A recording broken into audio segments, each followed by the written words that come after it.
Okay, so on Monday, you have a quiz. It's going to cover lessons 6-5 and 6-6.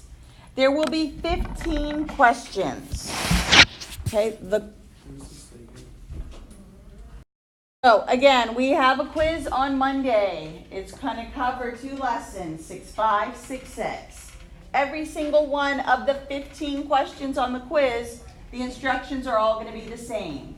And just like on this study guide, it says multiply. I'm not going to ask you to fill in these little boxes here to demonstrate finish multiplying or anything like that.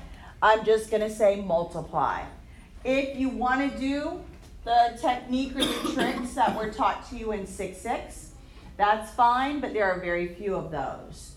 Most of the questions you're either going to have to, you're foiling the binomials, that's fine, but basically we're distributing everything. So remember, when you multiply coefficients, but you add the variable exponents. And you only add the exponents of like terms. You can't add an x with a z. Only add x's together, y's together, and z's together, or whatever letters in your problem. So you will have questions where you are asked to multiply 2 monomials. Can anyone give me the answer to number 1? Carlos.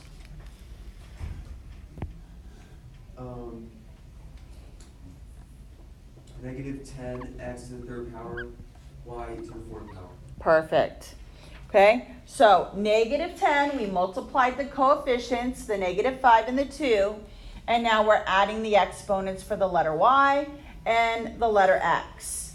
Okay, so generally when you guys have down the adding and subtracting, then we throw in the multiplying and the dividing, and then you get confused. I know we haven't done dividing. Essentially, we're going to turn that into our factoring chapter. So here we just multiplied coefficients. All right, on the next question, you might get something like this. However, I am not going to provide any boxes here. I'm just going to ask you to multiply. So the answer for number 4, what will it be? What do we do there? Kristen? It's 4x minus 1.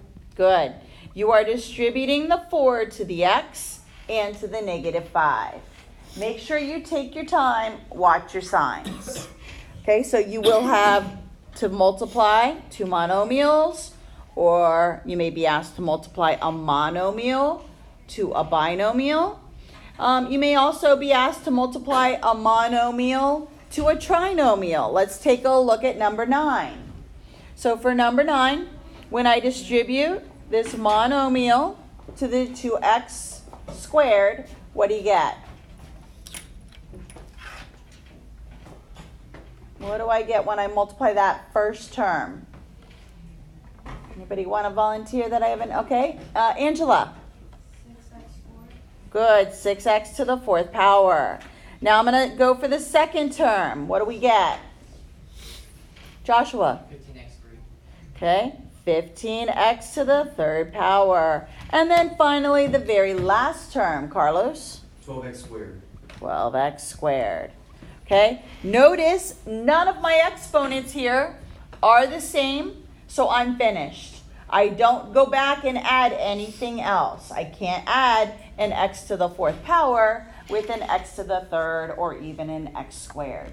So your answer is finished. You leave it just like that. Let's look at the second page of this lesson. The second page, this is where we saw the binomials being multiplied together, and we learned the FOIL method. There is also questions down at the bottom, 19, 20, where you're going to be multiplying a binomial times a trinomial. You cannot use FOIL for that. You must just use distributive property.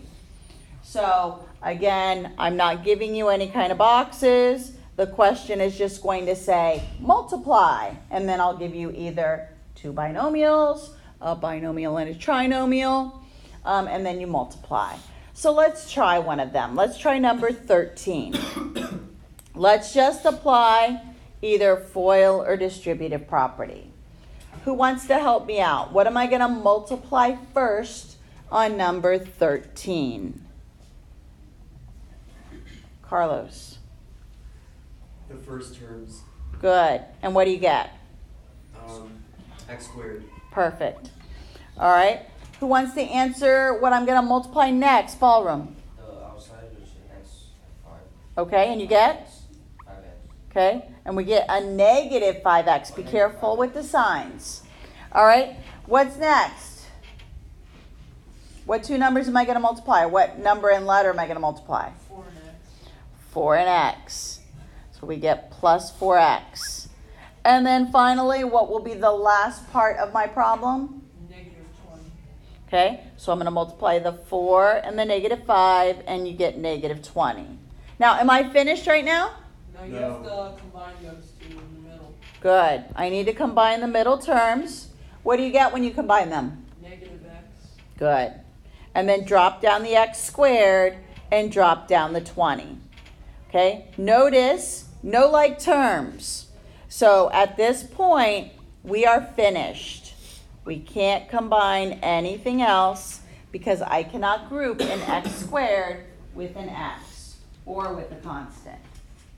Let's try the trinomial at the bottom. All right, I'm going to rewrite it down here so I get a little bit more room.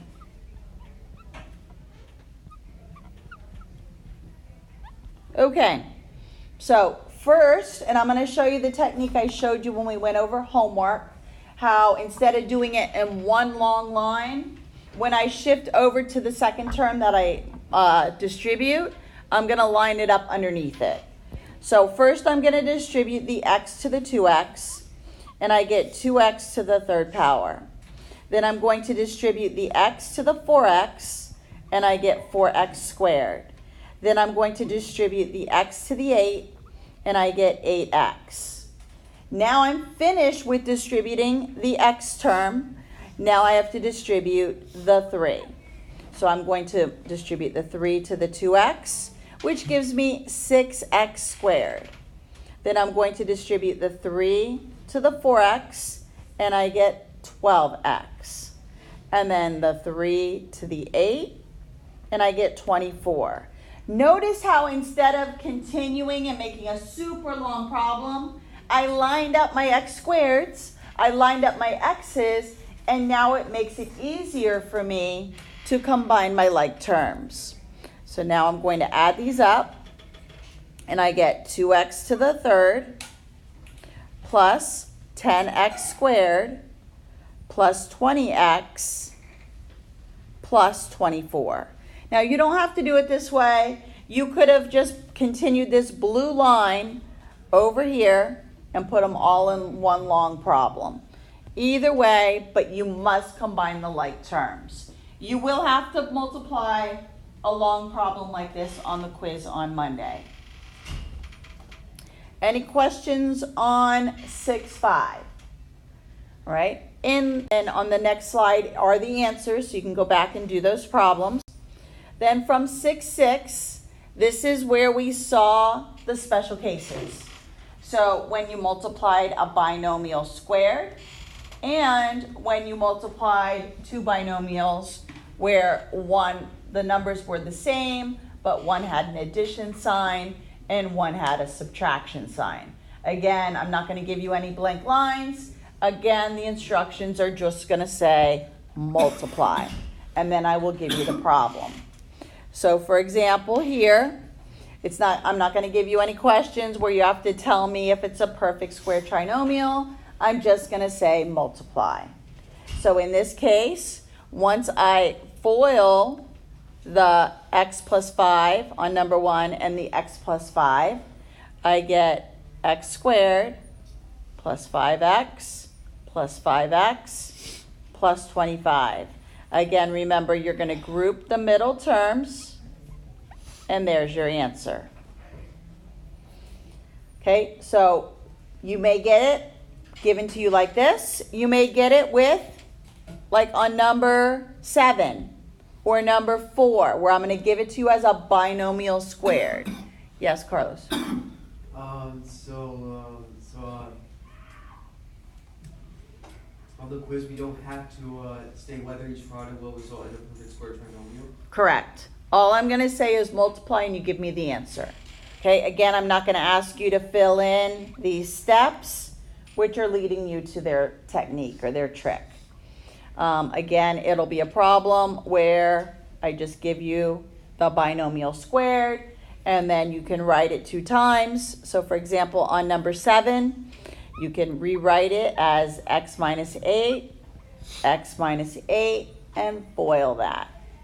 So x squared minus 8x minus 8x plus 64. So first, outside, inside, and last. Group the middle terms, and I get x squared minus 16x plus 64. So this was a binomial squared, which gave me the answer of a perfect square trinomial. The second part of this lesson was when you multiplied this and then you got the answer, which was going to be the difference of 2 squares. So here, when I FOIL this, I get x squared. Outside gives me negative 10x. Inside gives me positive 10x. And last gives me negative 100. These cancel out. Final answer here, x squared minus 100, which is the difference of squares.